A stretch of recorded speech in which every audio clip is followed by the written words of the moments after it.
Salut, dans cette vidéo, tu verras comment faire une animation à la Iman Gadzhi. Mais avant ça, je tiens à t'informer qu'à l'occasion du lancement de la formation Motion Mastery, il y a une grosse promotion de lancement jusqu'au dimanche 15 septembre. Motion Mastery, c'est la méthode exacte pour apprendre le motion design de A à Z, pour pouvoir trouver des clients qui te payent cher et générer 3000 € par mois en 90 jours. Et ça, grâce à cette compétence ultra recherchée par tous les gros créateurs de contenu. Il y a 20 heures de contenu, 90 leçons pour maîtriser After Effects et enfin réaliser des animations qui séduisent instantanément tes clients. Tu y trouveras aussi tout un module sur Photoshop et Illustrator pour animer les illustrations que tu veux sans avoir à être bloqué par des illustrations que tu trouves sur internet. Toute cette partie technique est réalisée par Emma, avec qui je me suis associé pour cette formation. C'est d'ailleurs elle qui a réalisé le tuto qui va suivre juste après. C'est un monstre en motion design et c'est entre autres la monteuse de Nassim Saïli. Une fois que tu seras un boss en animation et tu feras partie du coup des meilleurs monteurs français, tu trouveras des modules d'information sur la vente, la prospection, le marketing, etc. Bref, tout ce dont tu as besoin pour trouver et signer des clients qui te payent cher, en moyenne 50 € de l'heure. Ces compétences, c'est mon domaine d'expertise et c'est du coup moi qui te les apprends. Tu auras toutes mes techniques de vente qui m'ont permis de monter à un taux horaire de 100 € de l'heure en montage vidéo et donc logiquement un salaire de plus de 3000 €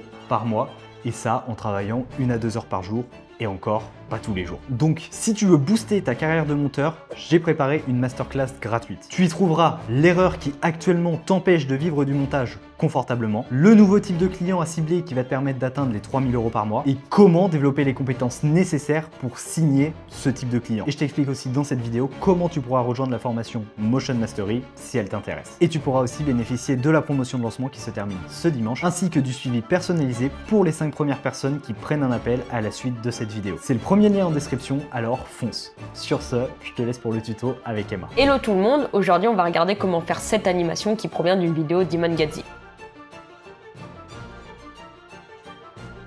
Perdons pas plus de temps que ça et on se retrouve tout de suite sur l'ordinateur. Alors déjà, on va commencer par récupérer les médias dont on a besoin. Et donc pour cette animation-là, je vois que j'ai besoin d'un homme de dos qui est sur un terrain de foot. Et je vois aussi que ce qui peut être utile que je recherche, c'est un espèce d'engrenage, vous voyez, qui tourne sur le côté. Moi, j'aime bien générer la plupart du temps des choses sur Adobe Firefly. Vous voyez ici, c'est très cool pour des besoins dans ce genre-là. Et là, par exemple, dans le prompt, vous pouvez vraiment décrire tout ce que vous voulez. Donc on va regarder s'il nous propose des choses intéressantes. Donc vous voyez, il y a déjà des trucs assez intéressants, mais nous, on veut un format en grand écran. Donc je vais mettre ça ici. Et vous voyez qu'ici, pour la composition et le style, je peux ajouter une image de référence. Donc là, j'ai extrait un screen de la vidéo d'Iman Gadzhi, vous voyez, donc je peux le mettre pour la composition et je pourrais aussi également, pareil, le mettre pour le style. Donc vous voyez, on a ça ici qui s'affiche et je peux refaire générer. Donc je pourrais en sélectionner une déjà de celle-ci. Je peux aussi, par exemple, si j'aime bien une des deux, faire modifier et faire générer des résultats similaires. Et donc vous voyez que ça va me générer des résultats similaires à celle-ci. Donc ça peut être utile, hein. Donc au final, c'est quand même celle-ci que je préfère. Donc je vais la télécharger et de toute façon, on va la modifier sur Photoshop par la suite. Donc voilà, on est sur Photoshop et on a tout ça.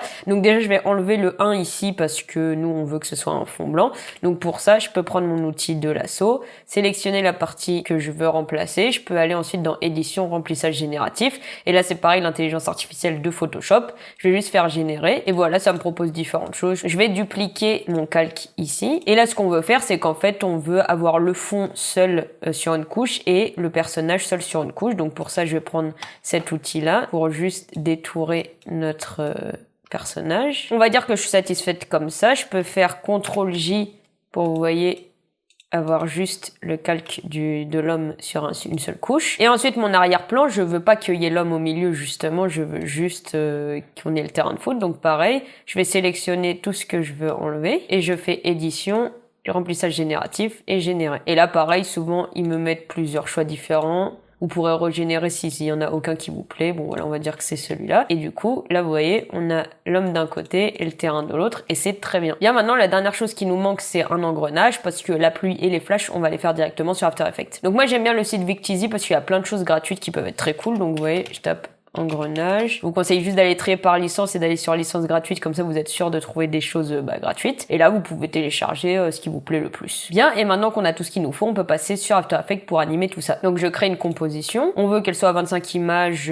en HD, c'est très bien. Et on va donc commencer déjà par animer l'homme avec le fond. Donc je vais importer mon fichier. Je veux que ce soit une composition et que je puisse modifier les styles de calque. Alors on va déjà animer notre homme. Donc pour ça on va prendre ici, vous voyez l'outil marionnette. Et là on va juste mettre quelques points, donc on va mettre 2 petits points en bas pour le stabiliser parce qu'on veut qu'il reste quand même dans sa posture, et on va mettre un au-dessus de la tête parce que je vois qu'il bouge un peu de gauche à droite, et vous voyez du coup ce que ça va pouvoir faire.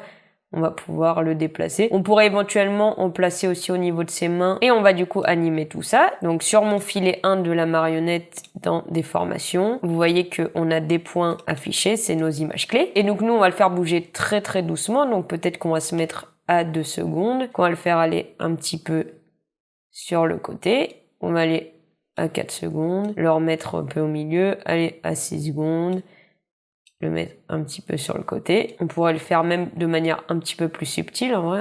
Là, vous pouvez, quand vous vous repositionnez sur vos images, le réadapter un petit peu comme bon vous semble. Et ensuite, je peux me remettre par exemple à 8 secondes, faire CTRL-C, CTRL-V pour coller mes images et que ça dure tout le long. On peut le faire de manière plus ou moins forte, à vous de voir, là c'est assez subtil dans la vidéo, donc on va rester sur ça. Je vois qu'il y a un peu un zoom global de tout, on va faire ça très simplement. Je vais faire clic droit, nouveau, objet nul. Je vais sélectionner mes 2 calques et avec ce petit tourbillon, le parenter à mon objet nul. Comme ça, vous voyez que maintenant, ces deux-là sont parentés à l'objet nul. Et donc, du coup, ces 2 calques vont être affectés par mon objet nul. Donc, du coup, dès que je vais faire une animation sur l'objet nul, ces 2 calques-là suivront également de la même manière. Donc, par exemple, je vais voir mon échelle en appuyant sur S sur mon clavier, mettre une image clé au début et mettre à la fin et zoomer, par exemple, légèrement. Et donc, du coup, vous voyez que ça zoome dans tout. Là, vous voyez que c'est la zone globale et quand j'avance, ça zoome dans tout. Bien, maintenant, il nous reste à animer la pluie et les petits flashs avant de s'occuper du reste. Donc, la pluie, c'est très très simple. C'est un effet qui s'appelle CC Rainfall, vous voyez. Et là, pour l'appliquer directement, ce qu'on va faire, c'est qu'on va faire une précomposition de ces images-là. Donc, comme une sous-composition, on va dire.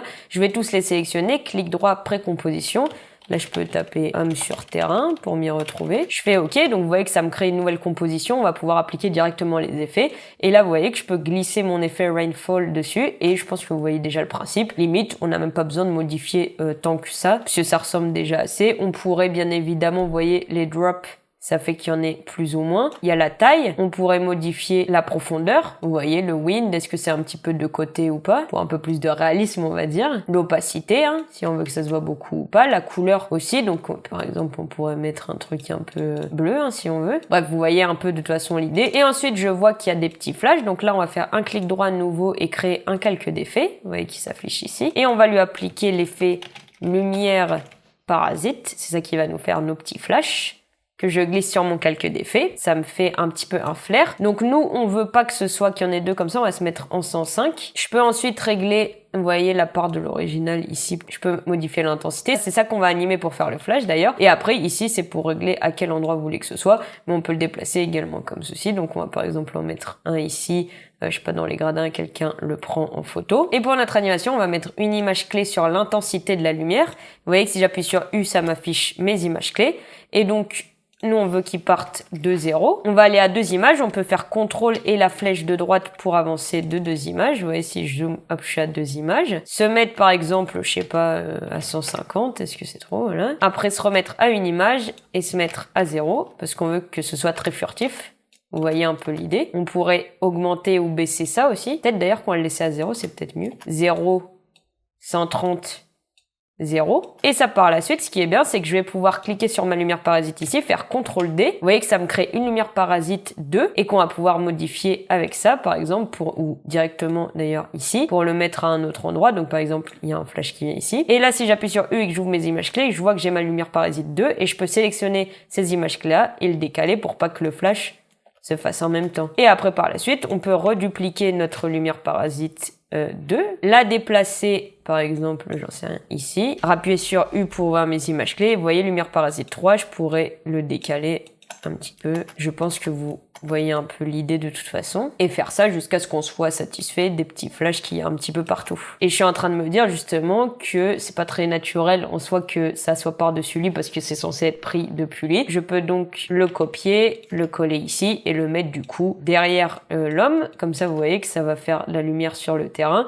mais du coup face à lui. On pourrait également appuyer sur T ici et réduire un petit peu l'opacité pour que ce soit moins agressif, on va dire. Et on peut supprimer maintenant notre flash ici. On va du coup ensuite animer ce qui s'affiche ici. Donc vous voyez, il y a l'engrenage, le trait et les textes. Donc on va regarder ça un par un. Et déjà, je vois qu'il y a un espèce de petit volet noir en vrai qui apparaît pour qu'on voit plus justement, que ce soit plus clair le texte et ce qui est écrit. Donc on va faire ça. Pour ça, je vais créer directement un rectangle de la taille de ma composition. Et pour ça, je vais juste double-cliquer. Vous voyez, sur mon rectangle. Ici, je peux modifier la couleur, mais nous, on veut du noir parce que c'est un fond noir. Et vous voyez ici que j'ai mon calque de forme que je pourrais appeler par exemple fond noir, voilà. Et nous, comme on veut que ce soit juste sur le bas de l'écran et qu'il y ait pas mal de contours progressifs, moi j'aime bien appliquer ces volets linéaires, l'effet, donc vous voyez, transition volet linéaire, que je glisse sur mon fond noir, et vous allez voir tout de suite ce que ça fait. Vous voyez que ça me fait un volet, voilà. Et nous, on veut qu'ils viennent par le bas, donc on va taper 180, voilà, et là on va le mettre, je peux cliquer ici et afficher mes petites réactions sécurisées pour regarder un petit peu où ça apparaît, mais on va dire que c'est à peu près au niveau de l'épaule, peut-être, j'en sais rien, voilà. Et c'est ici, avec le contour progressif, que je vais pouvoir, vous voyez, que ce soit plus diffus, en fait, que ce soit pas genre net. Et on va aller sur notre fond noir, appuyer sur T pour faire apparaître l'opacité, et bien évidemment, réduire l'opacité, j'en sais rien, à 70 par exemple. Et après, là, on peut régler le contour progressif, un petit peu comme on veut. Et vous voyez, du coup, que ça nous fait quelque chose où on pourra afficher le texte et ça se verra beaucoup plus. Et en soi, ça arrive juste en opacité. Donc ce qu'on va faire, c'est qu'on va aller par exemple à 5 images. On va mettre une image clé, on va mettre à 0%. On va aller par exemple à 10 images et le mettre comme on avait mis à 60%. Et vous voyez que du coup, progressivement, ça s'affiche. D'ailleurs, on pourrait peut-être y aller un peu plus progressif. Donc ça, de toute façon, on va le réguler aussi en fonction des autres animations. On va ensuite animer l'engrenage, donc on va l'importer et vous voyez que je peux le glisser directement. On va appuyer sur S pour afficher l'échelle et le réduire et on va lui mettre un effet de remplissage, donc remplir comme ça. Hop, vous voyez ici, je peux le mettre en blanc. On va le disposer ensuite comme on le souhaite. Pas du tout le même type d'engrenage, mais on va dire que ça va faire l'affaire. On vérifie bien que notre point d'ancrage est au milieu, parce que vous voyez, si j'appuie sur R pour afficher la rotation, nous, on va vouloir qu'il tourne de cette manière-là, et donc il faut que notre point d'ancrage soit au milieu. Si notre point d'ancrage était ici, vous voyez qu'il tournerait à partir du point d'ancrage, donc faites attention. Et pour ça, vous avez cet outil. Vous voyez, c'est Y le raccourci et vous pouvez le mettre au centre. Ensuite, on va aller sur T pour l'opacité et on va le réduire parce que vous voyez que bon, normalement, d'ailleurs, c'est juste des traits. C'est pas le meilleur truc que j'ai sélectionné, mais vous voyez de toute façon un peu l'idée. Et on va appuyer sur R pour avoir notre rotation. Je vais mettre une image clé au début et on va aller à la fin et on va peut-être le faire tourner d'un tour complet. Donc, vous voyez, si j'ai fait le 1 ici, ça veut dire qu'il va tourner d'un tour complet. Et je vois aussi qu'au moment où il apparaît, c'est à peu près en même temps que notre fond noir et qu'il apparaît en opacité et en position. Donc je vais ouvrir les deux. Je vais aller à la fin d'ici me mettre mes images clés qui vont rester et me mettre au début. Et on va juste déplacer, vous voyez, cet axe-là pour qu'il sorte de l'écran et mettre l'opacité à 0. Et on va sélectionner nos images de position, faire F9 pour le lissage de vitesse. Et vous voyez qu'après, je peux les sélectionner. Cliquez ici pour afficher mon éditeur de graphique. J'ai ma courbe de vitesse qui s'affiche et on va peut-être pouvoir faire en sorte qu'il soit plus rapide au début, vous voyez, un petit pic de rapide, et après que ça ralentisse tranquillement. Et maintenant, on va faire le trait au milieu. Donc pour ça, je vais prendre mon outil de plume, vous voyez. Je vais cliquer sur fond et mettre que je ne veux pas de fond, je veux juste un trait. Et mon contour, vous voyez que je clique dessus, je veux une couleur unie. Et là, on peut choisir. Je pense que c'est peut-être un petit peu de ce que je vois, un petit peu des couleurs. On pourra modifier la couleur par la suite de toute façon. Et donc là, tout simplement, on va faire un trait. Donc vous voyez que je vais cliquer une fois ici, par exemple, me mettre un petit peu plus loin et maintenir Maj pour qu'il soit tout droit. Donc en maintenant Maj, vous voyez que ça va me faire un trait droit. Et vous voyez ici que j'ai ma ligne. Donc là, je pourrais le sélectionner et avec aligner ici, le mettre au centre, comme ça je sais. Et après, je pourrais le repositionner comme je le souhaite. Et on va le renommer, par exemple, trait. Et là, on va lui appliquer différents effets pour faire cet effet, justement, un peu de néon.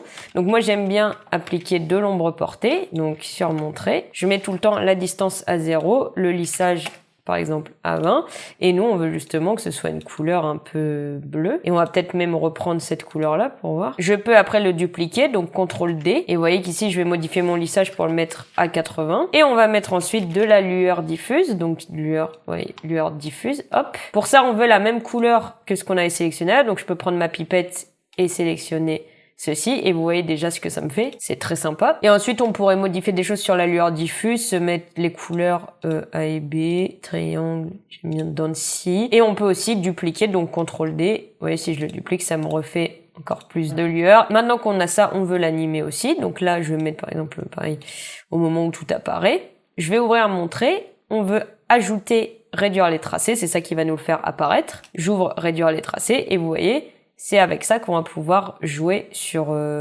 l'animation.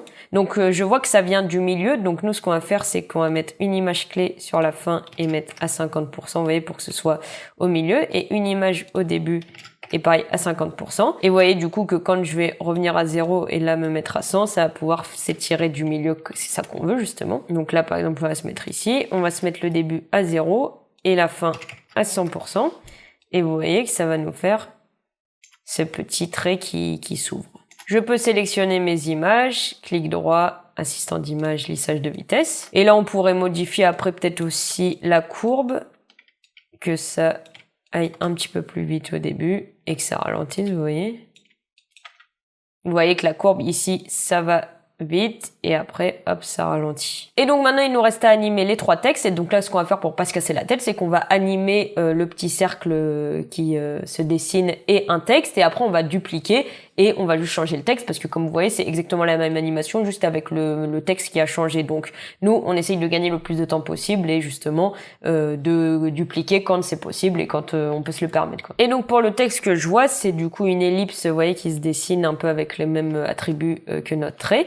Donc pour ça, on va maintenir notre outil rectangle et vous voyez que j'ai mon outil ellipse qui est juste ici, donc je vais cliquer et on veut pareil que le contour parce que c'est que le rond comme vous voyez et pas de fond, donc ça c'est très bien. Si je maintiens Maj appuyé pendant que je fais mon ellipse, ça tient la proportion, donc c'est ce qu'on veut. Et on peut récupérer tous nos attributs qu'on avait, nos effets qu'on avait sur notre trait, donc je les sélectionne tous, CTRL-C, je vais sur mon ellipse, CTRL-V, et donc vous voyez que là, ça me met exactement la même chose. Et là, nous, pareil, on veut que l'ellipse, elle se dessine entre guillemets, donc pour ça, on va ouvrir l'ellipse, on va dans ajouter, réduire les tracés, donc c'est comme pour notre trait. Vous voyez très simplement qu'avec la fin, là on va juste avoir la fin à décaler, on va pouvoir l'animer comme ceci. Donc on va se mettre à 0 et on va mettre une image clé. On va peut-être avancer de 10 images, se mettre à 100. Et je pourrais sélectionner mes images, faire un lissage de vitesse avec F9, décaler un petit peu pour que ça aille plus lentement, voyons. Vous voyez aussi que dans ces situations-là, c'est très net. Si j'appuie ici, ça me met un petit flou de mouvement, donc ça dépend des situations, mais des fois ça peut être utile, donc voilà, vous le saurez. On va mettre notre texte et l'animer, après on le placera correctement. Donc pour notre texte, je vais prendre l'outil texte ici. Je vais regarder que je vais mettre, il me semble que c'est Helvetica qu'il utilise pas mal. Et là, on va se mettre en light, j'ai l'impression que c'est assez fin. Est-ce que on peut pas se mettre même en régular, peut-être, voilà. Et là, vous voyez que j'ai mon paragraphe qui est sur le côté, parce que j'ai l'impression que ça apparaît sur le côté, donc je pense qu'on va rester avec le paragraphe ici. On va tout de suite lui mettre une ombre portée, parce que je pense qu'il y a une ombre portée pour qu'on le voit mieux. On pourrait se mettre ici à 0, ici peut-être à 10. Voilà. De toute façon, après, il va être dans le noir, on le verra mieux de toute façon. Et donc, on va pouvoir l'animer. Donc, j'ai l'impression qu'il commence un peu en même temps d'ailleurs que notre rond. Et là, si je regarde, j'ai l'impression qu'il est animé sur la position, sur l'opacité, sur le décalage et qui se tape. Donc, on va regarder justement comment faire tout ça. Vous voyez que ici, je peux accéder à ma petite flèche et j'ai ici animé. Et donc, c'est depuis ici qu'on va animer tous nos textes. Donc, comme je vous disais, il y a la position. Donc, je vais animer, hop, la position. Voilà. Et là, je vais mettre une image clé au début. On va aller peut-être à 20 images. Et on va mettre notre image clé. Donc, on veut qu'il soit à 0 ici. Et au début, on veut qu'il soit un petit peu au-dessus, mais très léger, peut-être moins de 10. Et nous, bien évidemment, on veut pas que ça se baisse comme ça doucement. Donc, je vais aller dans mon sélecteur de plage. Et je vais donc pouvoir mettre une image clé à 0% ici. Et me mettre ici. Et sur le début, me mettre à 100. Et donc là, ça baisse, vous voyez, lettre par lettre. Mais je vois sur mon exemple que c'est mot par mot que ça se baisse. Donc, très simplement, on va aller sur avancer. Et vous voyez ici, basé sur caractère. Donc, c'est pour ça que ça se baisse lettre par lettre. Nous, on veut que ça se base sur mot par mot. Donc comme vous voyez, il y a d'abord focused qui se baisse, ensuite on, ensuite there et ensuite goals. Et c'est ça que nous on veut que ce soit progressif de cette manière-là. Donc on a notre première animation, je pourrais la renommer, j'entre et taper animation position par exemple. En resélectionnant mon texte, on va maintenant ajouter de l'opacité et du décalage. Donc en opacité, je veux ici. Et sur ma même animation que je sélectionne, je veux aussi que je mette le décalage de caractère. On va se mettre du coup à la fin. On veut que l'opacité, elle soit à 100 à la fin et que on arrive à ça. Pourquoi le décalage? Vous allez voir, regardez ce que ça fait. Ça met des mots, des lettres un peu au hasard et c'est ce qu'il y a du coup dans cette animation. Donc nous, par contre, à la fin, on veut qu'il y ait écrit notre phrase. Donc je vais me remettre au début. On va mettre un décalage de caractère par exemple de 5 et vous voyez que du coup, ça va faire lettre par lettre comme ceci, jusqu'à ce qu'on arrive à notre mot voulu. Et on veut que notre opacité, elle soit à 0%. Et vous voyez que là, c'est très bien, mais ça apparaît pas au fur et à mesure. Nous, on veut que ce soit au fur et à mesure. Donc pour ça, sélecteur de plage, je mets une image clé à 0 au début. Je vais ici et je mets à 100%. Au fur et à mesure, on a notre opacité et notre mot qui s'écrit, donc c'est très bien. Et on va ajouter une dernière chose pour que notre effet y soit complet, c'est que vous voyez, nous on veut pas que ici ça apparaisse déjà, en fait on veut que ce soit vraiment progressif. Et donc pour ça, je vais mettre au début, je vais juste taper dans mes effets machine, parce qu'il y a un effet qui est déjà fait dans les animations prédéfinies, donc on va pas se casser la tête. Et je vais glisser l'effet machine sur mon texte. J'appuie sur U pour afficher mes images clés. C'est donc ce sélecteur de plage là qu'on a, et donc on va juste déplacer la dernière image pour que ça y aille. Et là vous voyez que on a notre animation normalement, qui est pas trop mal. Et je suis en train de me dire quand même quelque chose, c'est que je pense que ça va beaucoup plus vite et que notre texte de départ est un peu plus haut.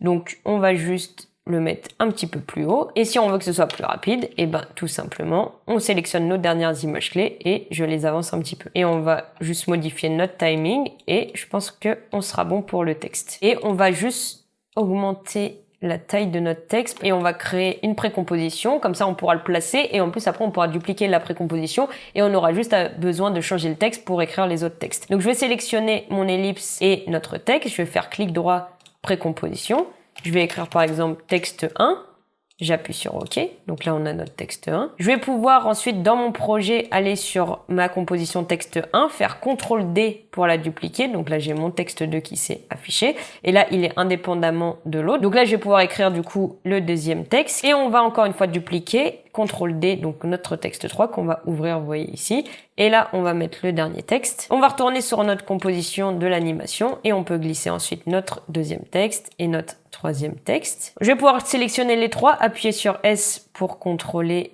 la taille, et là je peux les sélectionner, je vais les placer où je veux à peu près, et là mon texte 1 je vais pouvoir le mettre ici, et mon texte 3, je suis en train de me dire d'ailleurs faudrait peut-être les baisser encore un petit peu plus même, et donc mon texte 1 le placer là, mon texte 3 le placer, et mon texte 2 on va pas le mettre au centre, on va le décaler un tout petit peu. Voilà, ça me paraît pas mal. Et ensuite, on va pouvoir faire le timing. Donc là, on va mettre notre texte 1, par exemple, ici. Là, c'est en fonction aussi du dialogue de ce que la personne dit, bien évidemment. Donc là, on le fait un peu à l'œil. Et voilà, on a nos petites animations. Il y a un truc qui est pas mal utilisé, souvent, j'ai l'impression, dans les vidéos d'Iman Gadzhi, c'est que vous voyez qu'on a fait une composition à 25 images par seconde et que du coup, tout est à 25 images par seconde et que tout s'anime, justement. Il y a 25 images, du coup, dans la seconde. Et Iman Gadzhi, il utilise pas mal quelque chose pour faire justement un effet comme s'il y avait moins d'images dans ce qu'on est en train de faire. Il y a un effet dans After Effects où on peut faire ça. Donc je vais faire un clic droit, nouveau, calque d'effets, vous voyez. Et je vais taper postérisation temporelle. Je vais le glisser sur mon calque d'effets. Et là, vous voyez que ça me met la cadence. Donc là, j'ai la cadence qui est à 24 images par seconde. Mais je pourrais mettre la cadence, par exemple, à 10. Et vous allez voir, vous voyez que tout est beaucoup plus lent. En fait, il y a que 10 images différentes dans la seconde. Peut-être, voilà, 12. Et vous voyez, regardez par exemple au niveau du trait, là vous voyez comment il apparaît. Si j'enlève mon FX, vous voyez, il apparaît beaucoup plus smooth. Et là, il y a ce petit effet-là que je retrouve souvent dans les vidéos d'Iman Gadzhi. Donc n'hésitez pas à mettre la postérisation temporelle sur un calque d'effet et réduire la cadence par exemple à 12 pour 12 images par exemple. Et pensez bien que les effets du calque d'effet, ça va être appliqué à tous les calques qui sont en dessous du calque d'effet. Donc c'est pour ça qu'on le met au-dessus. Et voilà, vous avez votre petite animation à la Iman Gadzhi, vous pouvez la remanier comme vous voulez.